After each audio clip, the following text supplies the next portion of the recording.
Hello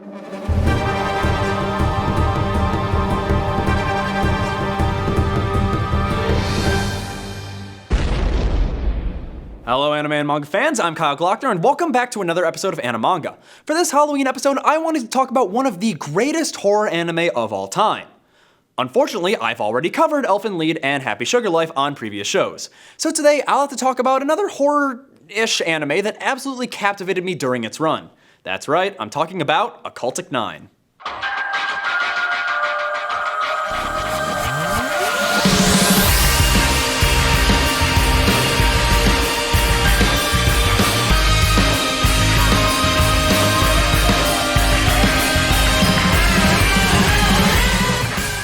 Occultic 9 centers around 9 individuals who all have a connection to an occult news blog called Kirikiri Basara, run by Yuta Gamon. As the group starts to come together, more and more strange things begin happening around the group, which leads them being dragged into something far greater than they ever could have imagined. Now, part of the reason I was initially excited for this show was because it's a part of the Science Adventure series, which includes Chaos Head, Steins Gate, and Robotics Notes.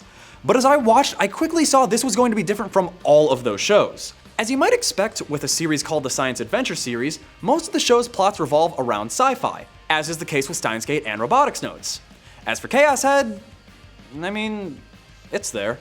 But Occultic 9 all but throws science out the window and goes straight for the occult with its first episode, and I was really curious as to see where a team that had mostly worked with sci-fi was going to take an occult-themed show, and this one did not disappoint. This show is thoroughly creepy without being outright terrifying, which works very well for it overall. I really appreciate the tone of the show, and the writing and pacing are key factors in that. Occultic 9 is a show that can go from being lightning fast to a grinding halt in the middle of a sentence. While this might seem like a bad thing at first, Occultic 9 manages to pull it off very well. I'm not kidding when I say if you stop paying attention for even a second, you'll get lost in the whirlwind of dialogue that is a scene of Occultic 9. Even rewatching it, I had to slow down a couple times and really pay attention to what was happening in certain scenes. But like I said, this pacing really helps with the overall tone of the show, and if this wasn't an occult horror series, I really don't think it would work out. However, as each scene is rapidly flashing between different shots, dialogue is shooting across the room between characters, people are cutting each other off, interrupting each other, the music's getting quicker and quicker and louder, and it suddenly comes to a stop. This really makes you feel the impact of a horror climax with the quiet, rapidly increasing buildup with a sudden and impactful stop. Occultic 9 is full of these moments, and I feel as though they are placed often enough in the show without being too much or overwhelming. Playing into the pacing of the show, the characters themselves are vital to the show being able to pull this off. Each of our 9 major characters is charming and unique, with little quirks that cemented them all in my mind as they were each introduced. It's because of them and their ability to play off each other in dialogue that the rapid exchanges between them work so well.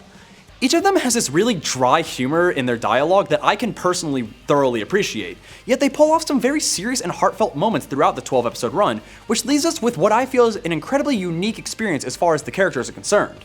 It's just something I don't feel like we see very often on this scale, and I really appreciate it being pulled off as well as it was. Finally, to delve into the plot itself, it's simultaneously one of the strongest and weakest parts of this show. There are several things working in its favor. For one, the actual horror and mystery nature of the show are very good. The big twist of the show happens at the very end of episode 6, and until then, I was thoroughly stumped as to what was actually happening. However, after that point, it really just feels like some explanations and reasoning are sort of rushed, especially in the last 2 or 3 episodes. More so than I can justify by saying, oh well, it's a cult. On top of that, the ending itself didn't sit super well with me for reasons I can't go into without major spoilers. But in my honest opinion, this doesn't really detract from the quality of the show very much at all.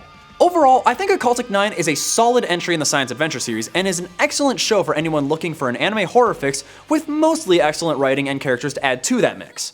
It's definitely a show you'll need to devote your time and attention to, but I believe it's well worth it in the end. Occultic 9 was directed by Kyohei Ishiguro, written by Junpei Morita, and animated by A1 Pictures, while the original light novel was illustrated by Paco and written by Chiyomaru Shikura, who is the man behind Steins Gate.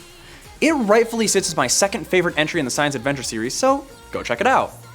But that's all the time I have for today, so let me know what you think by tweeting me at ZTVGoofingOff using the hashtag Animanga. Until then, I'm Kyle Glockner, and this has been Animanga. 1, 2, 3, 4, 5